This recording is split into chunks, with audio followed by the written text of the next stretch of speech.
A good knee bend. All right, shoulders down, ready to go. All right, nose over toes, chest over knees, making sure my arms is in a relaxed, swaggy stance. All right, I don't want to be robotic. I don't want my guys to be very robotic or uptight or chicken wing arms. I want to make sure that I have a swag, good arm lean, and make sure I have a strong core, because I want to make sure that I'm on the balls of my feet, not on my heels and not on my toes. That would be a perfect stance to start out with. All right, and then make sure when it comes down to alignment, I want to make sure that I align head up to my success side. And what I mean by that is, if I'm supposed to be outside leverage, then I want to make sure I'm head up to outside leverage. All right, if I'm inside leverage, then I got to make sure I'm head up and inside leverage. All right, so that's what I mean about making sure that I align to my success side.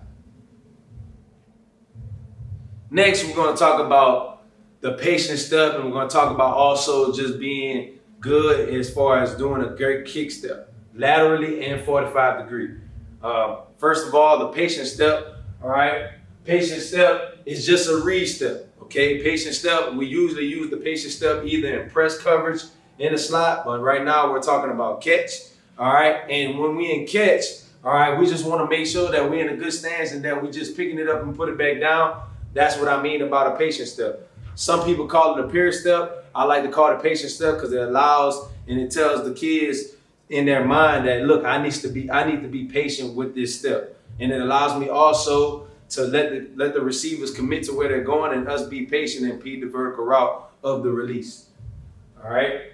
Also, we got the kick step. Okay. When we kick step, we want to make sure that all we do when we kick step, we want to step replace. It's basically a basketball shuffle. I step replace. All right. I'm in a good stance, and when I kick and I step replace. All right. I always want to step replace. All right, to the next side, not crossing over my feet, staying square as long as possible to impede the vertical route of the receiver and make the receiver run a V around me. If I put my hands up, the receiver should be able to run a V around me, all right, to impede the vertical route, so that way we can get in phase and play higher leverage success side. All right.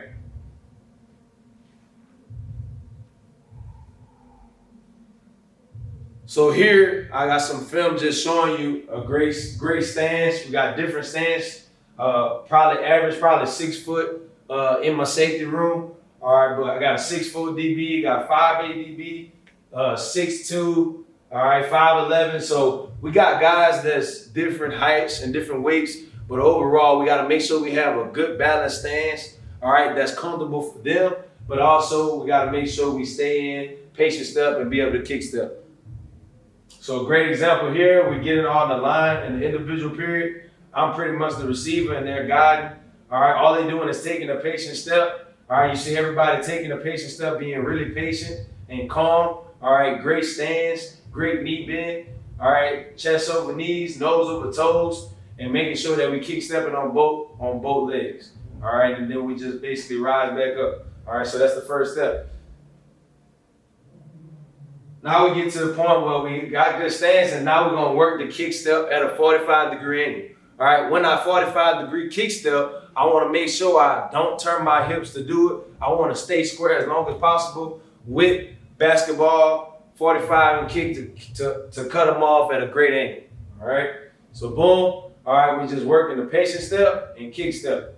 Okay, you see how they patient step and then they kick step. Everybody staying square as long as possible. All right, to impede the vertical route.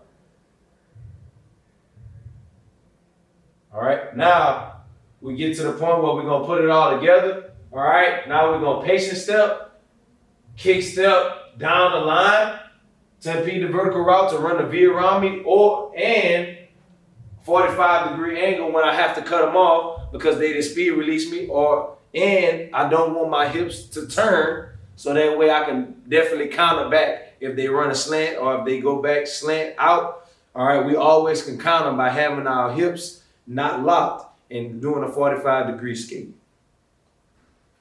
So we got the patient step, kick step down the line, 45 degree. All right. The basis of it, we want to make sure we keep the feet at a tight rider feet. All right. We got to have good quick feet. All right. When you catch and play man, all right, you always use your feet. It's not always about your hands. You use your feet first.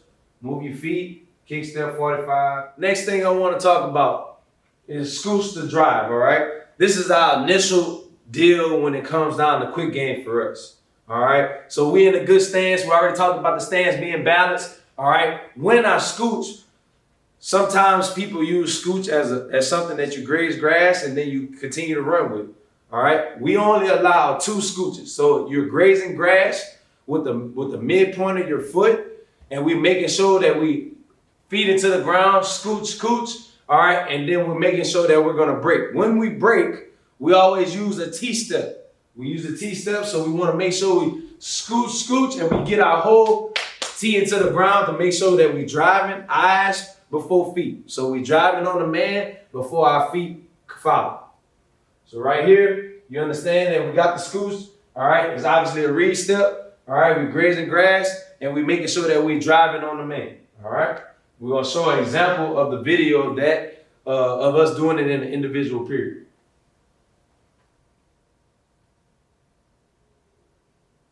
So we get to the point, we're getting good scooch, all right? We scooch, all right? We're driving on the man. Driving on the man, then capture the ball, all right? Scooch, grazing grass, scooch, scooch, break. All right? Eyes before feet, making sure that we're breaking before the hand. We're breaking on the man before we go for the ball. All right? Okay, now we're going to talk about the hand placement. All right? Earlier, I told you we do a 2-to-1 to none. All right? Hand placement as far as impeding the vertical route. When I get in phase with the receiver, I always want to have a 2-to-1 to none. All right? As far as hand placement, all right?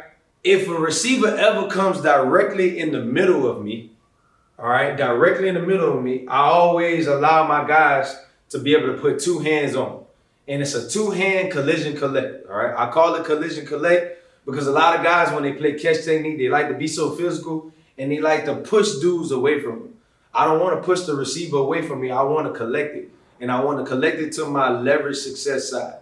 So we always use a 2-hand collision collect when the man is in the middle of me, all right, right directly in the middle of me to impede the vertical route and get to my success leverage side, all right. Next, we have a 1-hand punch that we can use, all right, and I use this when the guys are not directly in midline with me, not directly in the middle of me, but I'm also arm distance to where I can touch them. I want to make sure that I'm touching them. And I'm going into the inside shoulder of them with my opposite hand. All right, so if they going this way, I want to make sure that I impede the vertical route, not locking my hips, because if I go with this hand, same hand, same shoulder, they knock it down, they lock my hips, and now they stacking it. All right, so we making sure we're not locking the hips. All right, the opposite hand to their near shoulder. All right, that's a 1. Okay, last, all right, we got 0 hands. All right, we not using no hands. If we ever get a speed release or some guys try to speed release and move us out of our kick step, well, we're going to move into our kick step and impede the vertical route as basketball shuffle in a 45-degree angle to cut them off to our leverage side. And we don't have to use any hands to do that. Okay, so that's why hand placement for me is a 2-to-1 to none depending on the receiver's release. And we'll show some great examples of that on film right here coming up. All right, right here you got the DB. All right, we just individual working releases. All right, 1-on-1s. All right, so you see, all right, you got a good stance. This is a 6'4" DB, so his stance is not gonna look like a 5'8" DB. Okay, but great stance, comfortable, strong. All right, boom. I want to make sure I scooch. All right, if it's not quick game right now, I go ahead and get it to my kick step. He outside speed release me. So I now impede the vertical route by kick step, 45-degree angle, cut him off. Now I can counter by not locking my hips with the kick step, and then I counter action. Now, when he's in phase with me, all right, I touch the near shoulder with my opposite hand, and I'm able to go run and go make the play with it. All right, next drill, I kind of put the V here to symbolize the guys having to go around the V of me. All right. The receiver has to go around the V of the DB. Okay, so right here we have a stance, good stance, and we're gonna have 3 different guys that's gonna have a 2-to-1 to none based upon the receiver's release of what they're going on their individual line. Okay, so here we got the patient step. All right, We got a two-hand punch. We got a two-hand punch because he's directly in a zero alignment of him as far as being head up. So he punches him with two hands and be able to get to his leverage side. Right here, all right, we get to the point, patient step, and now we get to one hand on it, one hand to the near shoulder. One hand to the near shoulder, kick step, and now we in phase, and we'll be able to go run with the receiver. Same deal. 3 guys up again, patient step to stay patient, square as long as possible. All right, we get to the point, we got 2 hand and 1 here. All right, now we get a 1 hand. All right, you may need to kick step a little bit more. All right, but he gets to the point and get to the near shoulder and touch him with the right hand. All right, over here with the opposite hand, near shoulder. All right, so you see the difference between 2 hand, 1 hand, and none. All right, now we do a little releases, one-on-one. All right, one-on-one drill, so we got good stance. All right, scooch to catch technique, okay? Scooch to catch technique. All right, he does a great job of staying square, kick stepping, and now when the dude get in phase with me, I'm able to touch him with my opposite hand on the near shoulder. Okay, same deal, scooch, catch, kick step. All right, impede the vertical route, 2 hand and 1 hand and none. All right. Deal right here. All right, we got a scooch. All right, we got a kick step. The man is going inside, stemming me inside, so I can't use any hands.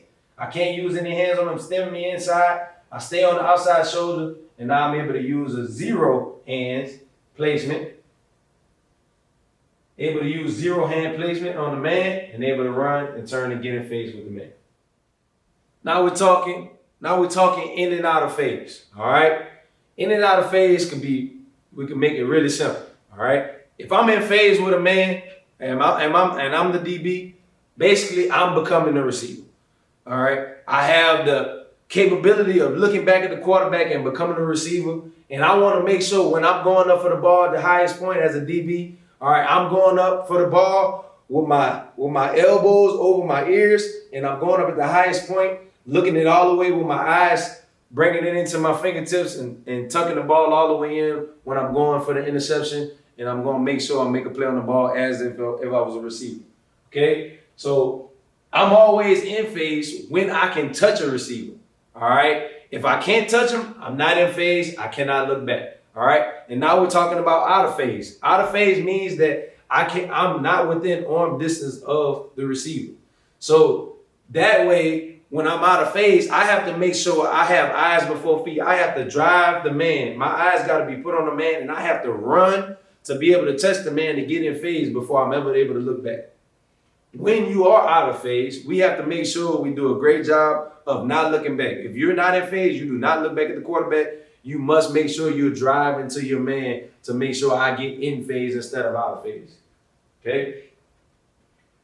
And I'll do a good job right here of showing you some video of just being in and out of phase, and also making sure that we're talking about 4 ways to get the ball out as well next. All right? So 4 ways to get the ball out. All right? Everybody has their different methods on getting the ball. This is the 4 ways that I teach my guys to get the ball out. All right? The first way, we want to make sure that we have an aggressive snake bite. All right, and when I mean snake bite, when a snake bites, he bites and he's coming out with venom straight ahead. He's not going with his arm like this. I don't want to see guys, all right, coming over the top. I don't want to see people laying it down and going up and down. I want to make sure it's straight and really aggressive when I'm going through the hands as far as a snake bite. Okay. Number 2, we got little X to big X, all right? So when guys are going up for the deep ball or going up for the ball, all right, we want to make sure we bring a little X in between the hands and then fight through aggressively with a big X, all right? It allows us to play through the hands, all right, and not always be beat when it comes down to if we're not in phase or out of phase, all right? Next, we have the one that I really don't like for our guys to do a lot because of the back shoulder phase and because of the pass interference that you can get from underthrown balls is the lean and look. All right. I do teach it because in life we want to make sure that we go in the game when we got to lean and look and we want to become a receiver and catch the ball. So My only deal and my statement when I talk to my guys is making sure that if you're gonna lean, then you can look. But you cannot look back at the quarterback and try to get the ball as a receiver if you're not leaning and boxing the man out of bounds. Okay, so we always got to make sure when you lean and look, I cannot look back if I'm not leaning. All right, that's the number one rule here in Texas State Bobcat safety room. All right.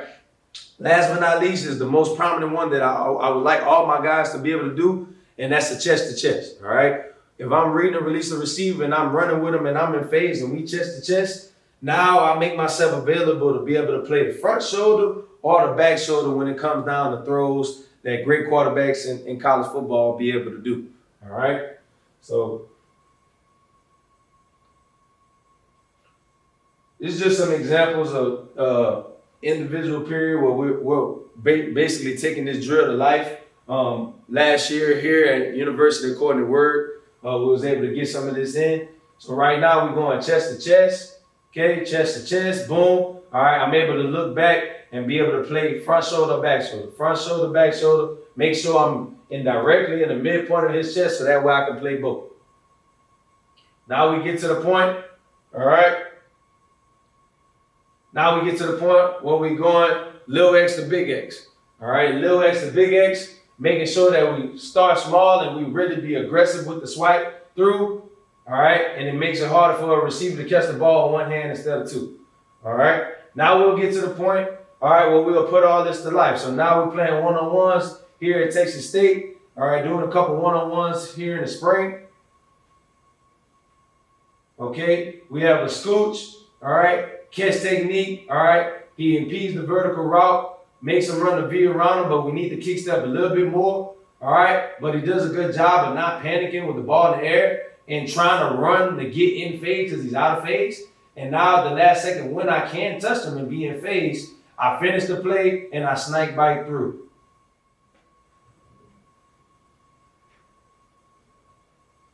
All right, now we're going to do a good job of continually showing this one-on-one standpoint on how good it is to make sure we're putting all this together and how we're finishing on 4 ways to get the ball out. All right, so we got good Scooch, all right. Now the receiver outside release is hard, so we need to impede the vertical route. All right, the receiver starts 3 yards inside the numbers, so we're able to widen them all the way to the sideline, but we need to do a good job getting to the top shoulder. All right, but now we're out of phase, so we got to keep running, never look back. Once I get in phase now, I'm able to touch him. Now I'm chest to chest, and now I'm able to play the back shoulder or the front shoulder fade. So he does a great job right here. All right, pushing him to the sideline and being able to play back shoulder and front shoulder right here. All right, this is a good rep.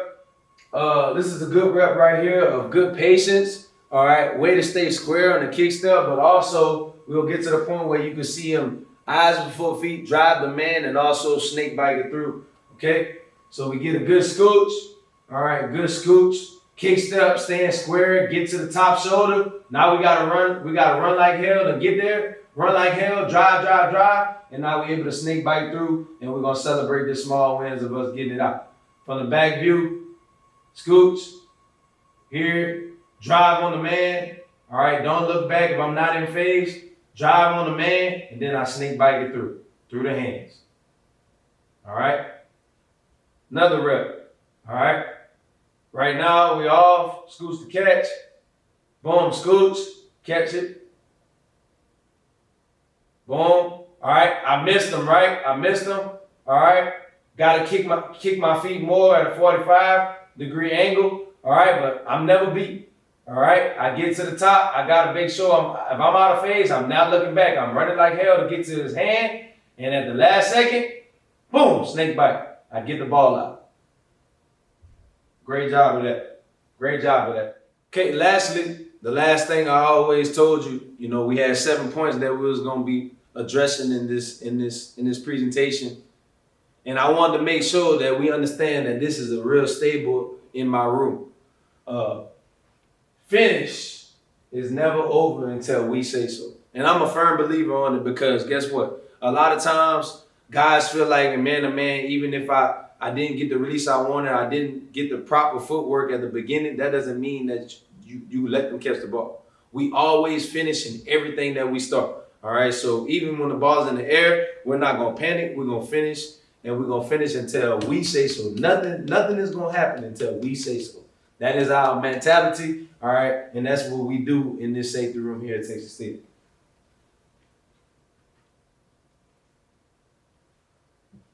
I'm gonna have a chance here, to show you the last part of this presentation on just a lot of video, in-game video, and most of these guys are from the University of Incarnate Word, where we was a top 5 defense when it comes down to pass efficiency, and these guys being able to put the catch man technique together, but also being able to finish on the ball. It's never over until we say so. So we want to make sure that we always finishing, that we always capitalizing on the big time throws that we could capitalize on with PBUs and picks.